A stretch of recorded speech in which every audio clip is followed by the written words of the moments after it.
Hello Kaushik గారు. Hi అండి. So cinema release అయింది, ఎంత సక్సెస్ అయింది, ఎలా ఉంది, ఇవన్నీ పక్కన పెట్టేస్తే కామన్గా సినిమా చూసిన వాళ్ళకి నాతో సహా చాలామందికి కొన్ని డౌట్స్ వచ్చాయి, కొంతమందికి కొన్ని ఇబ్బందికరంగా అనిపించాయి, కొంతమంది కొన్నిటి మీద కామెంట్స్ చేస్తున్నారు, ఇది ఇలా ఉండకూడదు, ఇది ఇలా ఎందుకుంది అని రకరకాల క్వశ్చన్స్ వస్తున్నాయి. వాటి గురించి మాత్రమే ఇవాళ నేను డిస్కస్ చేయడానికి నేను ముందుకు వచ్చాను. Okay. Like not like congratulating oh super, ఇది ఇవాళ నా మ్యాటర్ ఇది కాదు. Okay. So you ready for that? Yes. Climax వరకు మాత్రం యునానిమస్గా అందరూ కన్విన్స్ అయ్యారు, కనెక్ట్ అయ్యారు, చాలా బాగుందని మెచ్చుకుంటున్నారు కూడా. But the way you have connected these two lives, I mean Lavanya గారిది, ఆమని గారిది, and of course Karthikeya, this connection కానీ ఆ ఎమోషనల్ టచ్ కానీ చాలా చాలా బాగా అనిపించింది. సో మీరు కన్సీవ్ చేసిన విధానం ఒకసారి చెప్తారా ఆ క్లైమాక్స్ని? సో ఫస్ట్ నుంచి కూడా మేము క్లైమాక్స్ మీద చాలా కాన్ఫిడెంట్గా ఉన్నాము, ఎందుకంటే that's where the film sums up. అసలు ఎటు తీసుకెళ్దాం అనుకుంటున్నాడు ఈ కథని అనేది మీకు క్లారిటీగా అర్థమయ్యేది క్లైమాక్స్లో. మిగతాదంతా you will enjoy it, you will entertain, you will get emotional, ఇవన్నీ ఉంటాయి. కానీ క్లైమాక్స్ పాయింట్ ఏంటంటే ఓవరాల్గా what is that you want to tell out of this film అనేది క్లైమాక్స్. సో ఆ క్లైమాక్స్లో మురళీ శర్మ గారు కూడా he played a very crucial role. So ఆయన నాకు లిటరల్లీ మురళీ శర్మ గారు సొసైటీ, నాకు సొసైటీని మురళీ శర్మ గారు త్రూ రిప్రజెంట్ చేద్దాం అనుకున్నాను. సో మనకి ఇప్పుడు మీరు అడిగిన ఏవైతే డౌట్స్ ఉన్నాయో, అంటే మీరు జనాల నుంచి వచ్చిన డౌట్స్ ఏవైతే ఉన్నాయో ప్రతి డౌట్ మురళీ శర్మ గారు అడిగేస్తారు. అరే అసలు నువ్వు చావింటికి వచ్చి అక్కడ ప్రేమించడం ఏంటి, మీ అమ్మకి ఇంకో పెళ్లి చేయడం ఏంటి, అది కూడా మీ నాన్న బతుకున్నాక ప్రతి పాయింట్ ఆయన అడుగుతారు. ఆయన అడిగిన పాయింట్స్ అన్నిటికీ ఇతను ఏం చెప్తాడు అనేదే క్లైమాక్స్. సో అది ఎందుకు అందరికీ నచ్చుతుంది అంటే వాళ్ళకున్న ప్రతి డౌట్ అక్కడ క్లారిఫికేషన్ వస్తుంది కాబట్టి ఆ వచ్చే క్లారిఫికేషన్లో వాళ్ళ డెప్త్ ఇంకెంత బాగా అర్థమవుతుంది అనే దాన్ని బట్టి క్లైమాక్స్ అంత నచ్చుతుంది జనాలకి. సో మెయిన్ ఏంటంటే ఇప్పుడు నేను ఇందాక కూడా don't judge a book by its cover అని చెప్పినట్టు వాళ్ళ క్యారెక్టరైజేషన్స్ అసలు ఎందుకు ఇలా ఉన్నారు వీళ్ళు, ఎందుకు ఇలా బిహేవ్ చేస్తున్నాడు ఇతను. అండ్ ఆమని గారి ట్రాక్ సపరేట్గా సినిమాలో ఒక ట్రాక్ రన్ అవుతుంటుంది, లావణ్యది కార్తిక్ది ఇంకో ట్రాక్ రన్ అవుతుంటుంది. ఈ రెండింటికి మధ్య కనెక్షన్ ఏంటి, ఒక పాయింట్లో హింట్ ఉంటుంది ఆడియన్స్కి ఏంటి కనెక్షన్ అనేది, బట్ ఆ రెండింటికి మధ్య proper connection establishment climax. So ఈ రెండు వచ్చి ఒకే దగ్గర ల్యాండ్ అవుతాయి.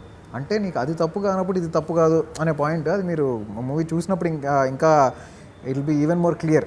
I don't want to reveal much about it, but climax portions లో ఉండే జస్టిఫికేషన్ అందరి క్వశ్చన్స్కి ఆన్సర్. బట్ ఆ డైలాగ్స్ కూడా అసలు భలే కనెక్ట్ అయ్యారు. డైలాగ్స్ రాసిన విధానం కూడా చాలా చాలా బాగా అనిపించింది. అదే అంటే ఆ డైలాగ్స్ అన్నీ కూడా ఫ్రమ్ ది హార్ట్ వచ్చినవే. మీకు same I wanted to tell a story in honest way. So డైలాగ్స్లో ఉన్న ఆనెస్టీ వల్లే కనెక్ట్ అయ్యారు, అండ్ ఆ క్యారెక్టర్స్ని నిజంగా అంతలా అర్థం చేసుకున్నారు కాబట్టి కనెక్ట్ అయ్యారు క్లైమాక్స్లో. మాకు పెద్ద సర్ప్రైజ్ ఏంటంటే మల్టీప్లెక్స్లలో ఆ డైలాగ్స్కి విజిల్స్ క్లాప్స్ పడతాయని మేము ఎక్స్పెక్ట్ చేసాం, కానీ సంధ్యా థియేటర్లో, ఒక ఆర్టీసీ క్రాస్ రోడ్స్లో సంధ్యా థియేటర్లో జనరల్లీ మాస్ సీన్లకు కానీ కామెడీ సీన్లకు కానీ ఎక్కువ ఎంజాయ్ చేసే థియేటర్లో క్లైమాక్స్లో హీరో డైలాగులు చెప్తుంటే నిన్న క్లాప్స్ విజిల్స్ చూసి మేము చాలా హ్యాపీ ఫీల్ అయ్యాం, ఎందుకంటే ఇక్కడ ఇది కనెక్ట్ అయిందంటే ఎక్కడైనా అయిపోతుంది. ఓకే, మీరు వింత, వియర్డ్ ఇలా ఏదో ఒక వర్డ్ వింటూనే ఉన్నారు అనుకుంటా ఈ కాన్సెప్ట్ మీరు తీసుకొచ్చినప్పటి నుంచి, ఈవెన్ బిఫోర్ ద రిలీజ్. అదేంటి అంటే ఒక చనిపోయిన ఇంటికి వచ్చి అమ్మాయి ఏడుస్తూ ఉంటే శ్మశానంలో హీరో అమ్మాయికి ప్రపోజ్ చేయడం. కరెక్ట్. ఫర్ మీ నేను అంటాను ఇప్పుడు హౌ వియర్డ్ ఈస్ దాట్ అని నేను అంటాను. What you say about this? అంటే if you look at it from an outsiders perspective it may look weird. Okay. But వాడికి ఆ క్యారెక్టర్ రోజు పొద్దున్న లేస్తే ఒక శవాల బండి నడుపుకునే అతనికి వాడికి లవ్ ఇంకెక్కడ పుడుతుంది? అంటే అక్కడే పుట్టాలని రూల్ లేదు, కానీ అక్కడ పుట్టకూడదని కూడా రూల్ లేదు కదా. ఆల్సో అతను ఏంటంటే చాలా అప్ఫ్రంట్గా ఏది ఉంటే అది ఆనెస్ట్గా చెప్పే ఒక పర్సన్. సో లోపల దాచుకుని బయటికి ఇంకోలా బిహేవ్ చేసే పర్సన్ కానే కాదు అసలు, ఆ క్యారెక్టరే అది కాదు. అండ్ ఆడు చెప్పింది కూడా ఐ లవ్ యూ చెప్పడు. మీరు సినిమాలో అబ్జర్వ్ చేస్తుంటే వాడు ఐ లవ్ యూ చెప్పడు. ఆడు ఏం చెప్తాడంటే నాకు మీరు బాగా నచ్చారు, మీరేం బాధపడకండి, నాకు మీరు బాగా నచ్చారు, మీరు ఒప్పుకుంటే పెళ్లి చేసుకుంటా అంటున్నాడు. వాడి ఇంటెన్షన్ అంత రైట్ కాబట్టే నాకు అది వియర్డ్ కాదు, అండ్ ఆ క్యారెక్టర్కి కూడా అది వియర్డ్ కాదు. అండ్ ఐ డోంట్ నో, అంటే మేబీ దీని మీద కొంతమంది కొన్ని కామెంట్స్ రేస్ చేశారు, కానీ థియేటర్లో దానికి ఆ సీన్కి ఎస్పెషల్లీ విజిల్స్ క్లాప్స్ పడి, సో కనెక్ట్ అవ్వకపోయింటే పడవు కదా. ఓకే, అంటే సమయం సందర్భం అంటారు కదా, ఇప్పుడు అది ఎంత అతనికి రొటీన్ అయినప్పటికీ, అతని డైలీ లైఫ్ స్టైలే అది అయినప్పటికీ కూడా జనరల్గా ఒక కామన్ సెన్స్ ఆర్ సమయం సందర్భం లాంటివి కన్సిడర్ చేస్తే we will look for a right time to say something. So నేను పెళ్లి చేసుకుంటా అనే వర్డ్ని మేబీ ఇంకొంచెం కొన్ని రోజులు ఆగి చెప్పుండొచ్చుగా, ఆ అమ్మాయి దగ్గరికి వెళ్ళి అమ్మాయికి ఆ బాధ నుంచి తేరుకునే టైం ఇచ్చుండొచ్చుగా. ఎగ్జాక్ట్లీ. అది ఎందుకు రాదంటారు? అంటే వాడు ఆ టైప్ ఆఫ్ థింకింగ్ ఉన్నోడు కాదు కాబట్టి. ఇప్పుడు మనకి చావు అనేది చాలా పెద్ద విషయం లాగా చూస్తాం మనం. అవును. ఎందుకంటే మనకి రెగ్యులర్గా చూసే విషయం కాదు అది. అట్ ద సేమ్ టైం ఎప్పుడో మనకి తెలిసిన వాళ్ళలోనో లేకపోతే మన కళ్ళ ముందు ఏదైనా జరిగితేనో మనం వామ్మో ఏదో జరిగిపోయింది అన్నట్టు రియాక్ట్ అవుతాం. వాడికి రోజు పొద్దున ఫోన్ చేసి ఎవరో చచ్చిపోయారంటే ఓహో చచ్చిపోయారా ఓకే వస్తున్నా అంటాడు. అలాంటి వాడు ఆ సిచ్యువేషన్ కూడా అంతే తీసుకుంటాడు. ఓకే. సో వాడి పర్స్పెక్టివ్లో అది సో క్యాజువల్ థింగ్ అది. వాడు డిస్రెస్పెక్ట్ చేయడు డెత్ని, but at the same time he doesn't look at it like okay this is the biggest thing in the life. ఆడికి డెత్ అనేది పుట్టుక ఎట్లాంటిదో చావు కూడా అలాంటిదే. సినిమాలో ఆ డైలాగ్ కూడా ఉంటుంది, పుట్టుక ఎలాంటిదో చావు కూడా అలాంటిదే అనేది. సో వాడికి చిన్నప్పటి నుంచి వాడి రూట్స్ కానీ అవన్నీ కూడా అలానే ఉన్నప్పుడు వాడికి అంత బ్రెయిన్, ఈ అమ్మాయి ఇప్పుడు బాధలో ఉంది కాబట్టి నేను ఈ అమ్మాయిని కోలుకునే టైం ఇచ్చి దాని తర్వాత అన్ని రోజులు వెంటపడి దాని తర్వాత ప్రపోజ్ చేద్దాము అని అంత క్యాలిక్యులేట్ చేసుకుని ఉండే పర్సన్ కాదు వాడు. అందుకే వాడు చెప్పేటప్పుడు కూడా వాడు ఆనెస్ట్గా నాకు మీరు బాగా నచ్చారండి, మీరు ఒప్పుకుంటే పెళ్లి చేసుకుంటా అని చెప్తున్నాడు. చెప్పాడు తప్ప ఏ రోజు అమ్మాయిని ఫోర్స్ చేయాల. ఫోర్స్ అంటే ఓకే, మీరు అన్నట్టు హీరో క్యారెక్టరైజేషన్ మనసులో అనిపించింది బయటికి చెప్పేస్తాడు. ప్లస్ అది ఆ సిచ్యువేషన్స్ అతనికి కామన్ కాబట్టి ప్రపోజ్ కూడా చేసేసాడు, ఓకే. బట్ ఎంత కాదన్నా ఆ అమ్మాయి మళ్ళీ ఉద్యోగానికి వెళ్తున్నప్పుడు కానీ ఇదంతా కూడా తను కాన్స్టెంట్గా వెంటపడటం అనేది ఒక విధంగా ఆ అమ్మాయికి ఇబ్బందిగా ఉంటుంది ఆ క్యారెక్టర్కి. సో ఇది కూడా చూసే వాళ్ళకి ఏమన్నా ఇబ్బందిగా అనిపిస్తుందా అన్నది కొంతమంది కామెంట్స్ కూడా వినిపించాయి. సో దానికి మీరేమంటారు? అంటే రెగ్యులర్గా హీరోయిన్ వెంట పడడం అనేది మనం లవ్ స్టోరీస్లో చూస్తూ ఉంటాం. ఈ సిచ్యువేషన్లో కూడా అలా హీరోయిన్ వెంట పడడం అనేది కొంచెం త్వరగా యాక్సెప్ట్ చేయలేనట్టుగా అనిపించింది కొంతమందికి. మీకు ఇప్పుడు సెకండ్ హాఫ్లో ఒక డైలాగ్ ఉంటుంది, మనం ప్రేమించిన అమ్మాయి బాధలో ఉన్నప్పుడు 1కి 10 సార్లు చూసి వెళ్ళాలనుకోవడం తప్ప అని. అదే నా క్వశ్చన్. ఆ అమ్మాయి బాధలో ఉంది, మీరందరూ సానుభూతి చూపించడానికి వెళ్తారేమో, వాడు వెళ్ళి మళ్ళీ నేనున్నా నీతో అని చెప్పడానికి వెళ్తున్నాడు. ఆడు చెప్పే విధానం మొరటుగానే ఉండొచ్చు, కానీ ఎక్కడ ఇబ్బందికరంగా కానీ లేకపోతే అమ్మాయిని టార్చర్ చేసేటట్టు ఉండదు. సో డెఫినెట్లీ ఆ అమ్మాయికి ఇబ్బంది ఆ టైంలో. ఎందుకంటే మీరు ఆ అమ్మాయినే కాదు, మీరు ఏ అమ్మాయినైనా తీసుకోండి. ఇప్పుడు రోడ్డు మీద ఒక అమ్మాయి వెళ్తుంది, సడన్గా ఎవరో వెళ్ళి ప్రపోజ్ చేశారు. నెక్స్ట్ డే నుంచి అమ్మాయి బస్ స్టాప్లో వెళ్తే ఇటు బస్ స్టాప్లో నుంచి ఉంటున్నాడు, హాస్పిటల్కి వెళ్తే ఇటు హాస్పిటల్కి వెళ్తున్నాడు అంటే అమ్మాయి ఇబ్బందిగానే ఫీల్ అవుతుంది. ఆ అమ్మాయి విడో కావచ్చు, లేకపోతే నర్సు కావచ్చు, ఆఖరికి ఇంకెవరైనా, ఇట్ మే బి ఎనీబడి. ఒక అమ్మాయిని వెంట పడుతున్నారు అనే విషయం ఆ అమ్మాయికి ఎప్పుడైనా ఇబ్బందికరమే. ఆమె విడో అయినా కాకపోయినా, నార్మల్ అమ్మాయి అయినా ఇబ్బందికరమే. సో ఈ సిచ్యువేషన్లో కూడా ఆ అమ్మాయికి ఇబ్బందికరమే, కానీ వీడు నేను అమ్మాయిని ఇబ్బంది పెడుతున్నా అనే ఫీలింగ్. మీకు ఆమని గారితో ఒక డైలాగ్ ఉంటుంది సినిమాలో, రే ఆ పిల్ల మనసు కష్టపెట్టకుండా నువ్వు ఏం చేసినా సరేరా అని. సో అందుకే ఈ క్లారిటీలన్నీ ముందే ఇచ్చేసాం. సో వాడి సరౌండింగ్స్లో కూడా వాళ్ళు అంత మొరటుగా ఉన్నా కూడా ఆమని గారు చాలా క్లియర్గా నువ్వు అమ్మాయి మనసు కష్టపెట్టద్దు. వీడు కూడా ఎక్కడ వెళ్ళేసి అంటే ఆమెను ఏదో మీకు సినిమాలో ఎక్కడ కూడా వీడి పాయింట్ ఆఫ్ వ్యూ నుంచి కనుక మీరు సినిమా చూస్తే ఎక్కడ కూడా ఆమెని ఒక లిమిట్ దాటి టార్చర్ చేస్తున్నట్టు అసలు బేసికల్లీ ఇబ్బంది పెడుతున్నాడు అనే పాయింట్ ఆఫ్ వ్యూ వీడి క్యారెక్టర్ నుంచి చూస్తే అనిపించదు. అమ్మాయి పర్స్పెక్టివ్ నుంచి చూస్తే డెఫినెట్లీ కొంతవరకు అనిపిస్తుంది, కానీ సెకండ్ హాఫ్లో మళ్ళీ దానికి కూడా జస్టిఫికేషన్ ఉంటుంది. ఆ అమ్మాయి అంటుంది ఇబ్బంది పెట్టినా తన మీద నాకున్న కోపమే నన్ను బాధ నుంచి బయటికి తీసుకురావడానికి సాయం చేసింది అని. సో మీకు ఇప్పుడు ఒక రకంగా చూస్తే ఆ ఉన్న ఎమోషన్కి చుట్టుపక్కల ఉన్న వాళ్ళు 10 మంది వచ్చి సానుభూతి చూపిస్తే ఇంకా ఎక్కువ ఏడుపు వస్తుంది ఆమెకి. ఆ ఏడుపుని వీడి మీద వచ్చే కోపం డామినేట్ చేయడం వల్ల అది హెల్పే కదా. ఇప్పుడు జనరల్గా సినిమాల్లో చూసి బయట చాలా ఫాలో అవుతూ ఉంటారు, లేదా బయట జరిగేవే సినిమాల్లో చూపిస్తాము, ఇది ఎప్పుడు డిబేట్ జరుగుతూనే ఉంటుంది. బట్ అది పక్కన పెడితే జనరల్గా సినిమాల్లో చూపించిన వాటికి కొంతవరకు ఇంపాక్ట్ అవుతారు, ఇన్ఫ్లుయెన్స్ అవుతారు. ఇప్పుడు మీరు ఇది చూపించారు, రేపు నిజంగానే ఎవరన్నా ఇలాంటి సిచ్యువేషన్లో లైక్ అంటే అప్పుడే ఎవరినో కోల్పోయి ఉన్న అమ్మాయికి ఒక అబ్బాయి వెళ్ళిపోయి ఇలా ఇబ్బంది పెట్టేస్తే, ఒకవేళ ఇలా చూసి ఇలా కూడా చేయొచ్చు అని అనిపిస్తే అది దానికి ఏం చెప్తారు? అంటే మీరు అన్నట్టు ఇది ఎప్పటి నుంచో ఉన్న డిబేటే, ఎప్పటికీ సాల్వ్ అవ్వని డిబేట్ కూడా. ఎందుకంటే మీరు సినిమాలో చూపించే ప్రతిదీ రియాలిటీలో చెయ్యాలా అంటే అది కరెక్ట్ కాదు. ఎందుకంటే ప్రతి ఒక్కడు ఫాలో అవ్వాల్సిన అవసరం లేదు, ఫాలో అవుతారని రూల్ లేదు. కానీ అట్ ద సేమ్ టైం రివర్స్లో ఆలోచిస్తే నిజంగా బయట జరుగుతున్నవే సినిమాలో కూడా చూపిస్తున్నాం. మీరు ఇందాక చెప్పిన స్టేట్మెంటే కరెక్ట్ అది. అండ్ ఇప్పుడు ఓకే, నేను చెప్పినట్టు, నేను సినిమాలో చూపించినట్టు మీరు అమ్మాయి వెంట పడితే ఓకే, మరి వీడి ఐడియాలజీలో వీడు అమ్మాయిని ఎంత బాగా చూసుకుంటున్నాడో, వీడు అమ్మాయి మీద ఎంత ప్యూర్గా ఉన్నాడో, ఎంత డివైన్ థాట్ ప్రాసెస్లో ఉన్నాడో, అంతే డివైన్ థాట్ ప్రాసెస్లో ఉంటే what is wrong? Okay, me thought process correct అయితే, మీ ఐడియాలజీ కరెక్ట్ అయితే లవ్ అనేది ఎక్కడైనా పుట్టచ్చు. దానికి ఇక్కడే పుట్టాలి, ఈ రోజే పుట్టాలి, కలిసి ఇన్ని రోజుల తర్వాతే పుట్టాలి అనేది ఈరోజు నేను కొత్తగా చెప్తుంది కాదు, అది అందరికీ తెలిసిందే, అందరూ ఫాలో అయ్యేదే. అండ్ ఏది మన చేతిలో ఉండదు ఆ టైంలో. మీకు ఈవెన్ హీరో అమ్మాయిని చూసినప్పుడు కూడా, ఇంక్లూడింగ్ మీరు ఒక ఆర్ఆర్ని అబ్జర్వ్ చేస్తుంటే కూడా, ఆర్ఆర్ చాలా క్లాసికల్ టచ్ ఇచ్చాం. ఎందుకంటే for him it is a very divine thing. వాడు ఇప్పటిదాకా ఎప్పుడు అలాంటి సిచ్యువేషన్లో లేడు. మీకు టీజర్లో రిలీజ్ చేసిన డైలాగ్ కూడా మనకి సినిమాలో నేను చాలాసార్లు నేను రోజు సావలేకపోతుంటా, పొద్దున్న లేస్తే నా పని అది, కానీ ఆ పిల్లని చూస్తుంటే మాత్రం చేతికున్న వెంట్రుకలు ఇట్ట లెగిసి నించున్నారా అంటే వాడికి గూస్ బంప్స్ వచ్చాయని ఆడు చెప్పే మూమెంట్. సో నిజంగా ఒక అమ్మాయిని చూడగానే అంత గూస్ బంప్స్ వచ్చాయి అన్నప్పుడు ఏం చేయగలుగుతాడు? ఓకే, సో ఇటేమో భర్త చనిపోయిన అమ్మాయికి హీరో ప్రపోజ్ చేయడం, ప్రేమించడం ఇదంతా జరుగుతుంది. ఇంకోవైపు అమ్మ, భర్త ఉన్నాడు బట్ స్టిల్ ఉండి లేనట్టుగా ఉన్నారు.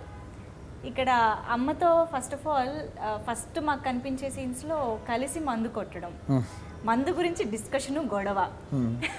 ఇది బేసిక్గా ఎవరు ఎక్స్పెక్ట్ చేయలేదు ఫస్ట్ ఆఫ్ ఆల్. కానీ కొంచెం ఇది కూడా మళ్ళీ ఇప్పుడు ఫ్యామిలీతో వెళ్ళినప్పుడు అమ్మ కొడుకులు అందరు కలిసి వెళ్ళినప్పుడు చూస్తే కూడా కొంతమందికి ఇది ఇబ్బందిగా అనిపించే అవకాశాలు ఉంటాయి కదా. అమ్మ కొడుకు కలిసి మందు గురించి కొట్టుకోవడం ఏంటి అని అనిపించే అవకాశం ఉంటుంది. So what you have to say about? అంటే ఒకటండి, ఇక్కడ మనకు ఓవరాల్గా వరల్డ్లో సిటీస్, రూరల్ ఏరియాస్, పెద్ద పెద్ద బంగ్లాలు, చిన్న చిన్న గుడిసెలు, అన్ని రకాల ఎన్వైరన్మెంట్స్ ఉంటాయి.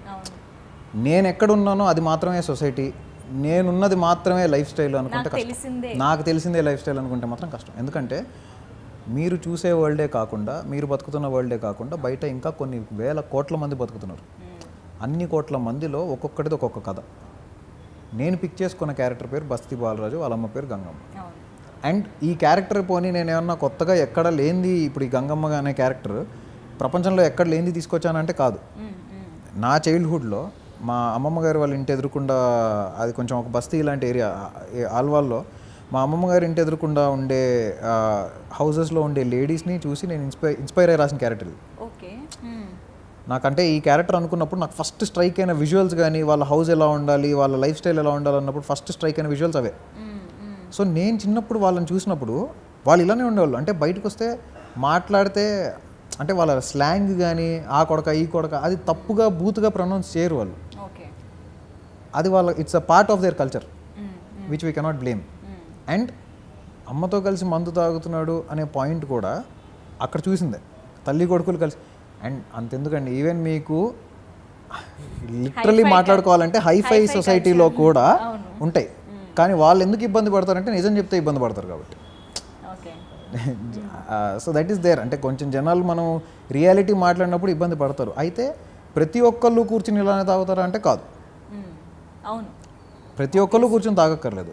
ఇప్పుడు ప్రతి ఒక్కళ్ళు వెళ్ళిపోయి రేపు పొద్దున్న స్వర్గపురి వాహనం నడపక్కర్లేదు. వాడు నడుపుతున్నాడు, వాడి క్యారెక్టర్ అది. ప్రతి ఒక్కళ్ళు కూర్చుని వాళ్ళ అమ్మతో తాగక్కర్లేదు. వాడు వాళ్ళ అమ్మతో వాడికి ఉన్న ఈక్వేషన్ అది. So that's their bond. నేను ఒప్పుకుంటా, I agree with you completely. ఎందుకంటే కొన్ని ఏరియాస్లో లైక్ టు సే స్లమ్ కానీ అలాంటి ఏరియాస్లో వింటూ ఉంటాం, అట్లీస్ట్ చూడకపోయినా, అందరం చూడకపోయినా వింటాం. అక్కడ కొంచెం కామన్ యూనో మందు కొట్టడం కలిసి అనేది. బట్ ఒక్కటే, థియేటర్లో కలిసి కూర్చుని ఒక సగటు మిడిల్ క్లాస్ ఫ్యామిలీ లేకపోతే అలాంటి అలవాట్లు కానీ ఇది లేని వాళ్ళు అలా కూర్చున్నప్పుడు ఏంటి ఇది మనకి డైజెస్ట్ అవ్వట్లేదు అన్న ఫీలింగ్ వచ్చే అవకాశాలు ఉంటాయని డైరెక్టర్గా కొంచెం ముందు మనం ఇది ఎలా ఆడియన్స్ ఎలా రిసీవ్ చేసుకుంటారన్న థాట్ ఉంటుంది కదా. What was your thought then while writing it? అంటే ఒకటండి, I wanted to stick true to the characters. Okay, I want to tell the story in as honest way as possible. So ఇప్పుడు వాళ్ళిద్దరి క్యారెక్టర్స్లో అసలు మందు తాగే సీన్లు రెండు చోట్ల ఉంటాయి సినిమాలో. వాళ్ళిద్దరు కలిసి ఒక చోట ఇద్దరు కలిసి కూర్చొని తాగరు, జస్ట్ నా సీసా అని చెప్పి తీసుకుంటుంది ఆవిడ వంట చేసుకుంటే ఆవిడ తాగేస్తారు. సో దానికి చాలామంది నవ్వారు, ఎందుకంటే that was shown in a funny way. So people are enjoying that even in multiplexes. Right. మరి మల్టీప్లెక్స్లో సగటు మిడిల్ క్లాస్ ఆడియన్గా కూర్చొని చూసేది, వాళ్ళందరూ ఎంజాయ్ చేస్తున్నారు ఆ సీన్ని. సో ఇబ్బంది పడినట్టు నేనైతే అనుకోలేదు, నాకు అనిపించలేదు, నాతో పర్సనల్గా కూడా ఎవరు కంప్లైంట్ చేయలేదు.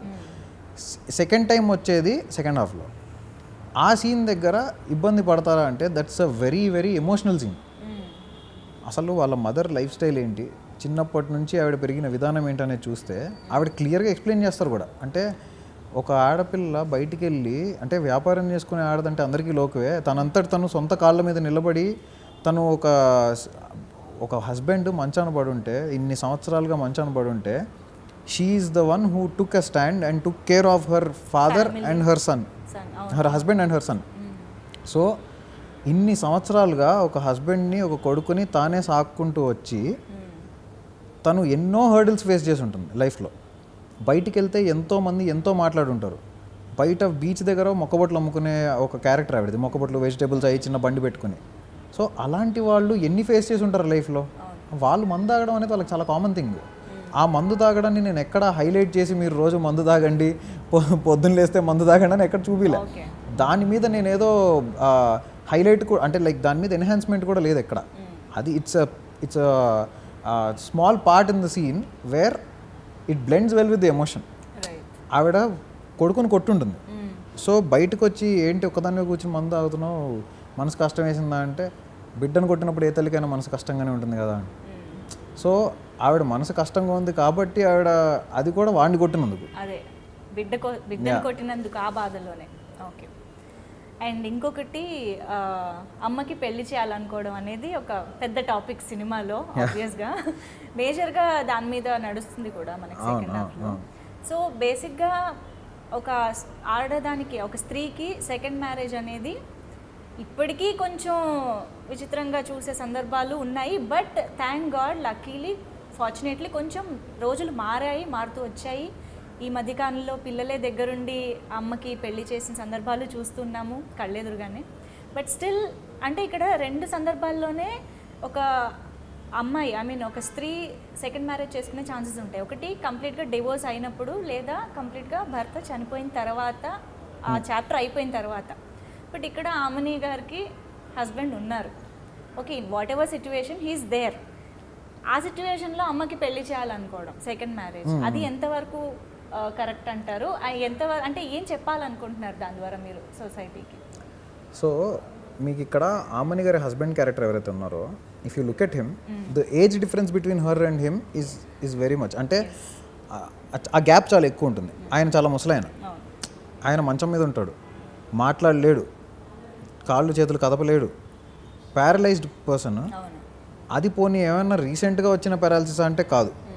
ఆవిడకి బాల్య వివాహం చేసేసి 12 సంవత్సరాలు ఉన్నప్పుడు, ఆవిడ 12 years ఏజ్ ఉన్నప్పుడు ఆవిడకి పెళ్ళి అయిపోయి ఉంటుంది. ఊహ ఏముంటుందండి 12 yearsలో? అంటే ఆవిడ అసలు పెళ్ళి అనే టాపిక్ గురించి ఏం తెలుసు ఆవిడకి ఆ టైంలో? 12 ఏళ్ళకి పెళ్లి చేసి 13 ఏట పిల్లోండి కానీ 14 ఏట హస్బెండ్ మంచాన ఉంటే, అన్ని సంవత్సరాల నుంచి ఇప్పటిదాకా ఆ పెయిన్ని తను ఒక్కళ్ళే తన భుజాల మీద క్యారీ చేసుకుంటూ వచ్చి హస్బెండ్ని, కొడుకుని సాకుతూ వచ్చారు. వచ్చిన తర్వాత కూడా ఇప్పటికి కూడా ఒక అతనికి తనంటే ఇష్టం అండి. ఆ ఇష్టం ఎక్కడ మళ్ళీ లిమిట్ దాటదు. అతను చాలా క్లియర్గా, నువ్వు నన్ను పెళ్లి చేసుకుంటావా, నిన్ను, నీ కుటుంబాన్ని, నీ ఫ్యామిలీని కూడా నేను నా సొంత ఫ్యామిలీలా చూసుకుంటాను, ఇంక్లూడింగ్ హర్ హస్బెండ్ అని చెప్తాడు. So if you look at the honesty in characters, అతను ఎంత ఆనెస్ట్గా ఉన్నాడు అనేది మీకు అక్కడే అర్థమవుతుంది. నిన్ను, నీ కుటుంబాన్ని నేను నా సొంత కుటుంబంలో చూసుకుంటాను అన్న తర్వాత, అప్పుడు కూడా ఆవిడ పోనీ వెళ్ళిపోయిందా అంటే లేదు. ఆవిడకి అతను అంటే ఇష్టమా, పోనీ వాళ్ళిద్దరి మధ్య ఎఫ్ఐఆర్ ఉందా అంటే అది కాదు. I don't know why people are saying FIR, మదర్కి ఎఫ్ఐఆర్. అసలు ఎఫ్ఐఆరే కాదు అది. మీకు చాలా క్లియర్గా మదర్ డైలాగ్లో కూడా చాలా క్లియర్గా చెప్తారు ఏంటంటే, నువ్వు అనుకున్నట్టు నాకు వాడికి మధ్య ఏం లేదు, ఒక ఆడమ్మ మగ అతను కలిసి మాట్లాడుకుంటే వాళ్ళిద్దరి మధ్య ఏదో రంకు నడుపుతున్నట్టేనా, అసలు అది కరెక్టే కాదు, నువ్వు అనుకుంటుంది రాంగ్. నేను ఒక్కసారి వద్దనగానే అతను మళ్ళీ ఎప్పుడు నా ముందు ఆ టాపిక్ కూడా తీయలేదు, ఒక మంచి ఫ్రెండ్గానే ఉండిపోయాడు, మంచి స్నేహితుడిగానే ఉండిపోయాడు అని చాలా క్లియర్గా చెప్తారు ఆవిడ. So I don't know why they are calling it affair. సో అది ఎఫైర్ కాదు ఫస్ట్ ఆఫ్ ఆల్. సో వాళ్ళిద్దరి మధ్య ఒక స్నేహం ఉంది. అయితే దాన్ని ఇతను పెళ్లి దాకా తీసుకెళ్దాం అనుకోవడానికి హీరో తీసుకున్న స్టాండ్ అది. అతను చెప్తాడు కూడా, నీ విషయంలో నేను తప్పుగా ఆలోచించాను, అంటే ఇన్నేళ్లుగా నువ్వు పడుతున్న బాధలు ఏంటో నాకు అర్థమైంది. సో నువ్వు వాడిని చేసుకోవడమే కరెక్ట్. ఎందుకంటే హస్బెండ్ ఉన్నాడు, కానీ వీడి అంగీకారంతో జరిగిన పెళ్ళి కాదు, 12 ఏళ్ళప్పుడు ఎప్పుడో పెళ్లి చేసేసారు, ఇన్నేళ్ళుగా మంచాన పడి ఉన్నాడు, ఇప్పటికి కూడా ఆవిడ లైఫ్లో సంతోషంగా ఉందా అంటే అది లేదు. సో ఒక అతను తనంటే ఇష్టం ఉండి తనతో కష్టసుఖాలు పంచుకుంటాను అన్నప్పుడు కలిసి ఉండమని చెప్పడంలో తప్పేంటి? అండ్ ఈ రోజుల్లో మీరు నిజంగా మీరే అన్నట్టు మనం ఈ మధ్య కొన్ని ఆర్టికల్స్ కూడా చూస్తున్నాం, పిల్లలే పెద్ద పేరెంట్స్కి దగ్గరుండి పెళ్ళిళ్ళు చేస్తున్న సిచ్యువేషన్స్ కూడా ఉన్నాయి. అది బేసికల్లీ ఏంటంటే ఆ క్యారెక్టర్ పడుతున్న ఎమోషన్ అనేది ఒకసారి అర్థం చేసుకుంటే దాంట్లో ఉన్న డెప్త్ ఏంటనేది మీకు ఆటోమేటిక్గా క్లియర్గా ఉంటుంది. ఓకే, సో యాక్చువల్లీ కౌశిక్ గారు చిల్. నేను ఏంటంటే నో సీరియస్లీ ఇవన్నీ నేను అడుగుతున్నది దానికంటే కూడా బయట ఉన్న కామెంట్స్ చూసినప్పుడు నాకు అనిపించింది ఇన్ని డౌట్లు ఎందుకు వస్తున్నాయి. క్యారెక్టరైజేషన్ అక్కడ క్లియర్గా కనిపిస్తుంది, వాళ్ళ లైఫ్ స్టైల్ క్లియర్గా కనిపిస్తుంది కదా. ఓకే, లెట్ మీ క్లారిఫై, మీ ద్వారా క్లారిఫై చేస్తే చాలా మంది డౌట్ క్లియర్ అవుతుంది అనే ఉద్దేశంతోనే నేను వచ్చాను. But I totally understand the characterisations. And బేసిక్గా ఒక అమ్మాయిగా, ఒక ఆడదానిగా మీరు 2 క్యారెక్టర్స్ని, అటు లావణ్యది కానీ ఇటు ఆమని గారిది కానీ ఎలా అయితే డీల్ చేశారో, హీరోని ఇద్దరికి తోడుగా ఎలా నిలబెట్టారో దానికి ఐమ్ ఫిదా అండి. Totally happy for that. ఎందుకంటే సొసైటీలో స్లమ్లో అనే కాదు, జనరల్గా కూడా అలాంటి లైఫ్స్ నుంచి, అలాంటి ఫేజెస్ నుంచి చాలామంది వెళ్తూ ఉంటారు. కానీ దానికి ఇలాంటి తోడు దొరకడం అనేది చాలా రేర్, చాలా కష్టంగా ఉంటుంది. సో హీరో క్యారెక్టరైజేషన్ని అంత అద్భుతంగా తీర్చిదిద్దారు నిజంగా. And I think I should thank you for that. Thank you. And ఒకటేంటంటే జనరల్గా ఇలాంటి సినిమాలు తమిళ్లో కానీ మలయాళంలో కానీ వచ్చినప్పుడు మనం కంపేర్ చేస్తూ ఉంటాము, అబ్బా అక్కడ చూసారా అంత రియలిస్టిక్గా అంత న్యాచురల్గా వచ్చాయి, మన దాంట్లో ఎందుకు ఇలాంటి సినిమాలు రావట్లేదు అని చాలామంది అంటూ ఉంటారు. ఇవాళ ఇలాంటి సినిమా వచ్చింది, చాలా రియలిస్టిక్ అప్రోచ్ని స్క్రీన్ మీద చూపెడుతూ ఉంటే ఇలాంటి కామెంట్స్ ఎందుకు వస్తున్నాయి అంటారు? ఎక్కడ తప్పు జరుగుతుంది? దట్స్ ది ఐరనీ అండి. Unfortunately that's the irony. అంటే మనకిప్పుడు మలయాళం సినిమాలు, తమిళ సినిమాలు చూస్తున్నప్పుడు ఇలాంటి పాయింట్లు చాలా ఉంటాయి అక్కడ. అంటే ఈ పాయింట్ కాదు, బట్ ఇలాంటి డెలికేట్ పాయింట్స్ విచ్ ఈజ్ రియలిస్టిక్గా జరుగుతున్న సిచ్యువేషన్స్ని తీసుకొని ఇలాంటి డెలికేట్ పాయింట్స్ చాలా సినిమాల్లో మలయాళంలో, తమిళ్లో చెప్తే అవి అక్కడ పెద్ద పెద్ద హిట్లు అయ్యి మళ్ళీ ఇక్కడికి తీసుకొచ్చి మనం ఇక్కడ చూస్తాం. అన్ఫార్చునేట్లీ మనం ఇక్కడ తీసినప్పుడు ఫస్ట్ టైం ఇక్కడ తీస్తే ఏమవుతుందంటే అదేంటో, అంటే వచ్చేటప్పుడు థియేటర్కి వచ్చేటప్పుడు ఒక మైండ్ సెట్తో రావడం వల్లనో ఏంటో తెలియదు. We can't blame the audience, because end of the day వాళ్ళ సినిమాని ఎంజాయ్ చేయడం ఇంపార్టెంట్, మన సినిమా చేసేది కూడా ఆడియన్స్ కోసమే. బట్ ఎక్కడో మనం వేరే లాంగ్వేజెస్ నుంచి తీసుకొచ్చుకునేది, ఇప్పుడు మీరు అదే సినిమా ఇంగ్లీష్ సినిమాల్లో అసలు ఇంతకంటే ఇది ఇంకా చాలా నథింగ్, దీనికంటే ఎక్స్ట్రీమ్ ఉన్న పాయింట్స్ కూడా ఇంగ్లీష్ సినిమాలు చూసి అబ్బా ఎంత రియలిస్టిక్గా ఉంటుందంటాం. అది మీరు తెలుగుకి వచ్చేసరికి ఎక్కడో మరి I don't know why it happens like that. But somehow అదైతే ఉంది, అది కొంచెం పోవాలి. ఇప్పుడిప్పుడే తెలుగు సినిమా చేంజ్ అవుతుంది, ఇప్పుడిప్పుడే కొత్త కథలను ఎంకరేజ్ చేస్తూ ఉన్నారు, అండ్ డిఫరెంట్ పాయింట్స్ని టచ్ చేయడానికి డైరెక్టర్స్ కానీ ప్రొడ్యూసర్స్ కానీ డేర్ చేస్తున్నారు. So one thing I'm very happy about is I didn't pick a regular point. I wanted to tell a strong hard hitting content and we told it. Even Aravind garu కానీ వాసు గారు కానీ దాన్ని ఎంత నమ్మారంటే ఆ పాయింట్ని, ముగ్గురం కూడా మేము మేజర్గా సినిమా మీద బ్యాంక్ అయింది ఆ పాయింట్ మీద. మదర్ వెడ్డింగ్ కానీ, ఒక విడోడ్ లేడీ కానీ, మీరు ఓవరాల్గా సినిమా చూస్తే అసలు లేడీస్కి ఎంత ఇంపార్టెన్స్ ఉంటుంది అంటే, మనకి ఈ మధ్యకాలంలో ఈ సినిమాలలో జనరల్లీ ఆడవాళ్ళని తక్కువగా చేసి చూపించడమో లేకపోతే ఎక్కువ ఇంపార్టెన్స్ లేకపోవడమో కొన్ని సినిమాల్లో అవుతుంది. బట్ ఈ సినిమాలో ఉమెన్ ఎంపవర్మెంట్ కానీ, ఉమెన్ మీద ఎంత స్ట్రాంగ్గా ఉంటుందంటే సినిమాలో ప్రతి డైలాగ్ కూడా మీకు ఈ మధ్య ఈరోజు అసలు ప్రతి కామెంట్ డైలాగ్స్ మీద, ఇంత డైలాగ్స్ చాలా బాగున్నాయి, డైలాగ్స్ చాలా హార్డ్ హిట్టింగ్ ఉన్నాయి. So I think it's because of the honesty in the content. Yes, exactly. To be frank, ఈ ఏదైతే ఆ అమ్మకి పెళ్లి చేసే ప్రాసెస్ ఉందో, లేకపోతే విడో అయిన లావణ్యకి భరోసా ఇస్తూ తను ప్రేమించే విధానం ఉందో చాలా మందికి కనెక్ట్ అయింది, చాలా మందికి నచ్చింది. ఇప్పుడు నేను ఏదైతే డౌట్స్ రేస్ చేశానో ఇది చాలా తక్కువ శాతం మందికే వచ్చింది, ఇలాంటి ఒక ఒపీనియన్ కానీ ఒక భయం కానీ. బట్ నాకేంటంటే అది కూడా ఎందుకు ఉండాలి, ఆ తక్కువ శాతం మంది కూడా మీ మాటల ద్వారా కన్విన్స్ అవుతారు అనే ఒక హోప్తో నేను ఇవాళ మీ దగ్గరకు వచ్చాను. మేజర్ థింగ్ ఏంటంటే, ఒకటి మనకు కూడా కొంచెం మెచ్యూర్డ్గా థాట్ ప్రాసెస్ కూడా కొంచెం బ్రాడర్ పర్స్పెక్టివ్లో చూస్తే దాని డెప్త్ ఏంటనేది అర్థమవుతుంది. కాకపోతే ఏంటంటే ఇప్పుడు మనకి మేజర్గా ఇప్పుడు మీకు సోషల్ మీడియాలో ఉండే క్రౌడ్ అంతా కూడా యూత్. యా మన మదర్స్ లేకపోతే ఆ ఏజ్ గ్రూప్ వాళ్ళు సోషల్ మీడియాకి వచ్చి పోస్టులు చేసేది. యా సో వాళ్ళ నుంచి నాకు నిన్న సినిమాకి వెళ్తే ఈవినింగ్ షోకి వెళ్తే ఒక అతను వచ్చి నేను మార్నింగ్ సంధ్యాలో చూశాను, మా మదర్ని తీసుకొని మళ్ళీ వచ్చాము మా మమ్మీకి చూపిద్దాం సినిమా. సో లేడీస్ ఎంత బాగా కనెక్ట్ అవుతున్నారు అనేది నాకు వస్తున్న కాల్స్ కానీ మెసేజ్ కానీ చూస్తుంటే I'm very very happy. Because end of the day నేను చెప్పాలనుకున్న కంటెంట్ కూడా వాళ్ళ రిలేటెడే. Yes so main point of the film, the core of the film itself is about ladies. సో వాళ్ళు ఎంత బాగా కనెక్ట్ అవుతారో సినిమా అంత బాగా రీచ్ అయినట్టు. So I'm very very happy that it's connecting to them. అయితే సినిమా చూసినప్పుడు కానీ ఇప్పుడు మీతో మాట్లాడుతున్నప్పుడు కానీ మీరేనా ఈ సినిమా తీసిందని అనిపిస్తుంది నాకు. ఇది నాకు చాలా సర్ప్రైజింగ్గా ఉంది. Because you look like you know common youngster, like partying friends ఇలాంటి ఒక సర్కిల్లో కనిపించే ఒక యంగ్స్టర్లా కనిపిస్తారు. అలాంటిది అంత యునో డీప్గా ఇంటెన్స్గా ఎలాగా ఆ ఎమోషన్స్ని డీల్ చేయగలిగారు, అసలు అలాంటి ఒక వ్యక్తుల లైఫ్ స్టైల్ ఎలా ఉంటుంది అన్నది మీరు ఎలా తెలుసుకోగలిగారు అన్నది నాకు చాలా వింతగా అనిపిస్తుంది. అది నాకు కూడా తెలియదు. డోంట్ నో, కార్లో వెళ్తాం బట్ కార్ విండో దించి అక్కడ ఏం జరుగుతుంది, ఆ లైఫ్ స్టైల్ ఎలా ఉంటుందని చూసే తీరిక ఓపిక ఎవరికీ లేదు. But how did you come to know? Exactly ఇప్పుడు మీరు ఏదైతే పాయింట్ చెప్పారో, మనం కారులో వెళ్తాం కానీ విండో డౌన్ చేసి అక్కడ ఏం జరుగుతుందో చూసే ఓపిక లేదని అక్కడ ఏం జరుగుతుందో చూపిద్దాం అనుకునే ఈ సినిమా తీసాం. ఓకే. సో అక్కడ ఇది జరుగుతోంది, ఇదే జరుగుతుందని కాదు. ఇంకోటి major thing, don't judge a book by its cover అన్నట్టు మనము ఇప్పుడు ఒక లేడీ ఒక అబ్బాయితో క్లోజ్గా ఉంది అనగానే ఆవిడ ఏజ్ గ్రూప్ని బట్టి లేకపోతే వాళ్ళిద్దరిని చూడగానే మనం ఏదో కమెంట్ పాస్ చేసేస్తాం. అవును. ఇప్పుడు మాకు సోషల్ మీడియాలో వస్తున్న కమెంట్స్ కూడా అవే అండి. అంటే ఆ కమెంట్ పాస్ చేయడం అనేది చాలా సింపుల్. కానీ once you understand what is behind it, వాళ్ళు ఎందుకు అలా ఉన్నారు అనేది మనకి ఎవ్వరికీ అవసరం లేదు. మనం ఫస్ట్ మన కమెంట్ వేసేయడం అంతే. అసలు ఎందుకు ఇది అనే క్వశ్చన్ వేసుకోవడానికి ఈ సినిమా. సో వాళ్ళందరి ఇప్పుడు ఏ ఒక్క లైఫ్ స్టైల్ అయినా ప్రతి ఒక్కళ్ళ లైఫ్ ప్రతి ఒక్కళ్ళ వరల్డ్ ఈజ్ డిఫరెంట్. సో వీళ్ళ పాయింట్ ఆఫ్ వ్యూ నుంచి once you get in to their shoes and you understand their emotions, you will understand what is the film. Exactly.